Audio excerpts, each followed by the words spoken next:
Hello once again. What I've decided to do is,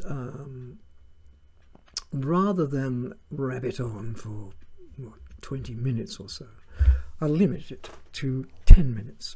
And when the timer goes off, I'll stop talking. Thank God for that, they say. Yeah, so, all right, let's continue from where we left off last time. So I'll just set the clock. And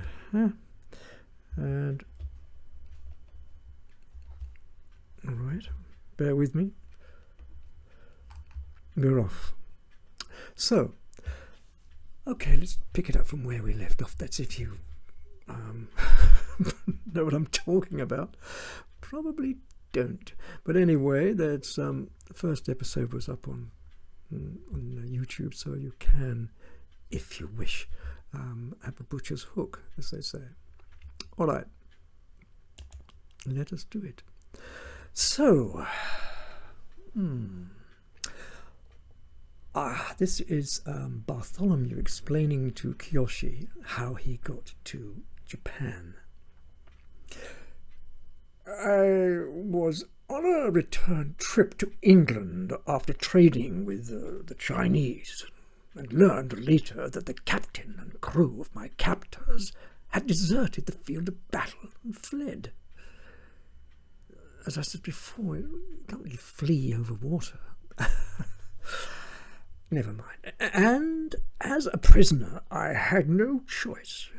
I was forced to accompany this bunch of swarthy scum on a trip to the east, where they would pick up victuals from this island of your birthplace, a venture that I was somewhat loath to undertake.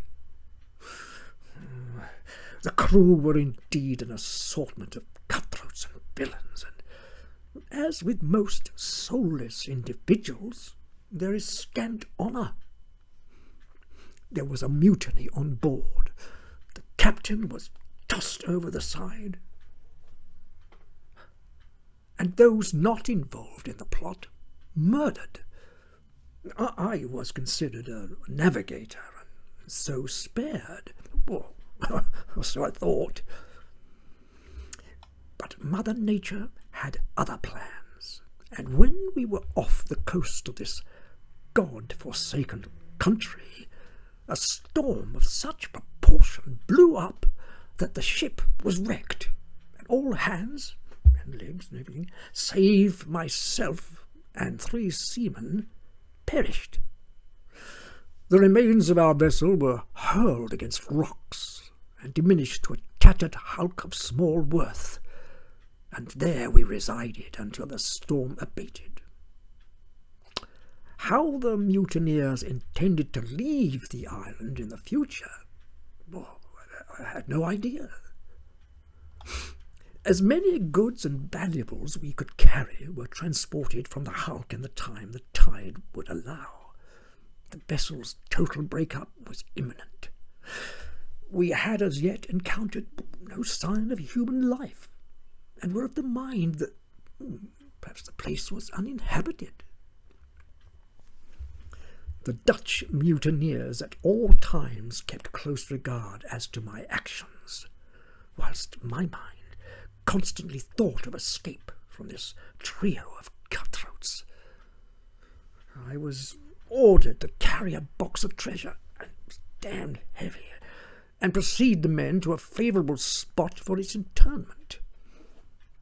A map was drawn of the location.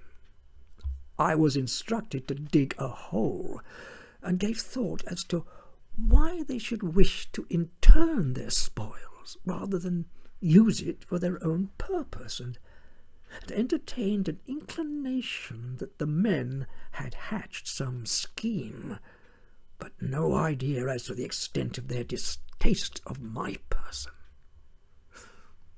When the task was complete, I was struck from behind by one of the pirates, who wielded a somewhat more lethal object than the article you employed. My composition was then, good sir, a deal more resistant to the transit of objects. crossed the line into a different sphere of existence. My body was dragged and thrown into a crevice in the earth, in which I may add I have been confined for these last few years, centuries indeed. This brings me to the need of my visit. For my soul to find eternal solace, I must be buried according to the beliefs that I have lived by, as a God-fearing Christian, and it falls to you, my good sir, to provide the remnants of my mortal coil a burial that befits a sea captain. At sea, with a small service and a recital of chosen words from the good book. Can I depend on you, sir, to fulfill this task? Or do I ask too much?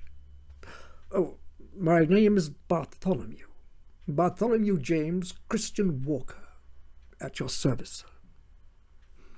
The spectre inclined his upper body in a gesture of respect to the open-mouthed Japanese man on the floor. Kiyoshi had listened as best he could. The foreigner, although he spoke slowly, used many words that were totally alien to Kiyoshi, and to concentrate on what the man was saying, as well as wrestle mentally with his own self-control, was beyond him.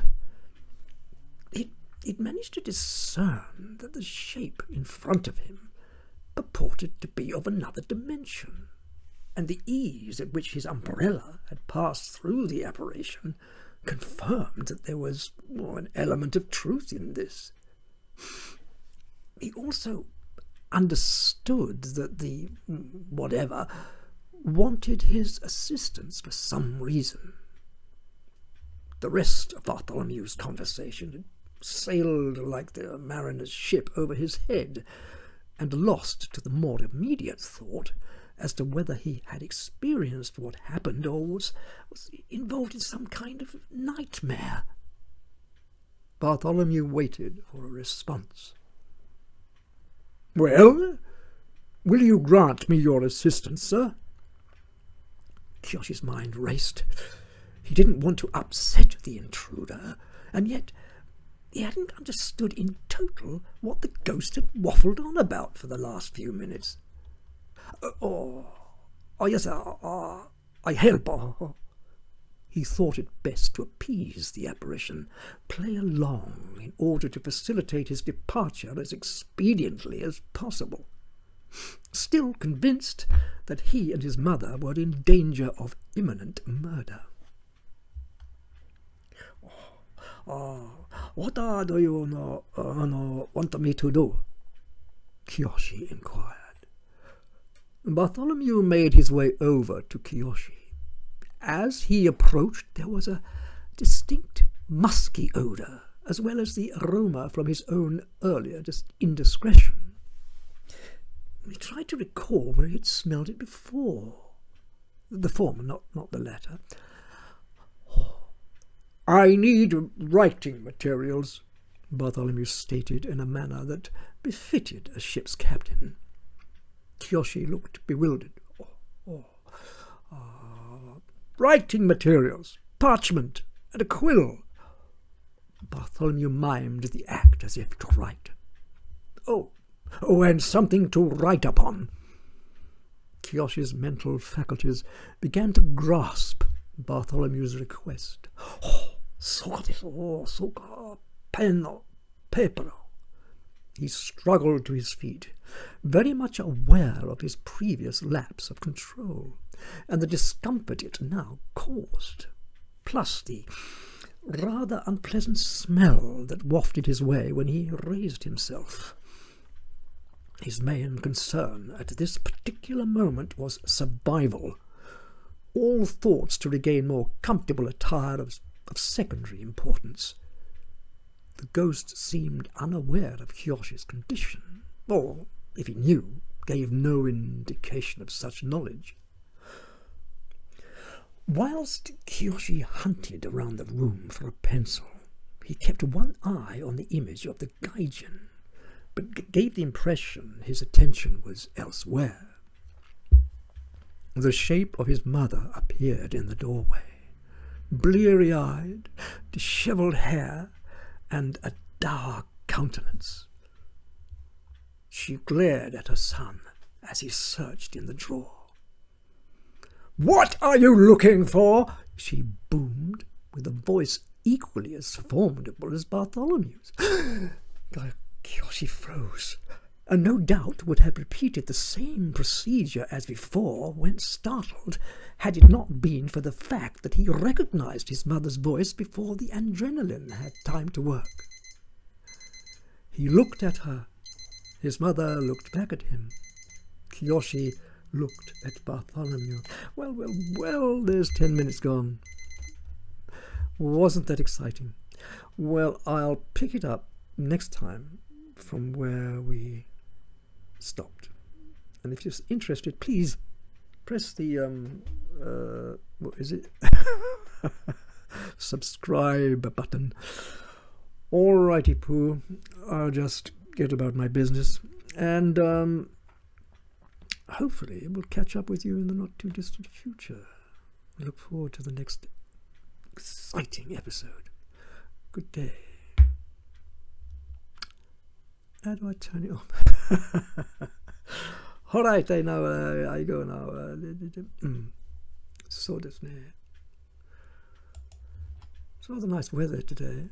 Up to 23 degrees, I think, in Sydney. So, yeah. Good day.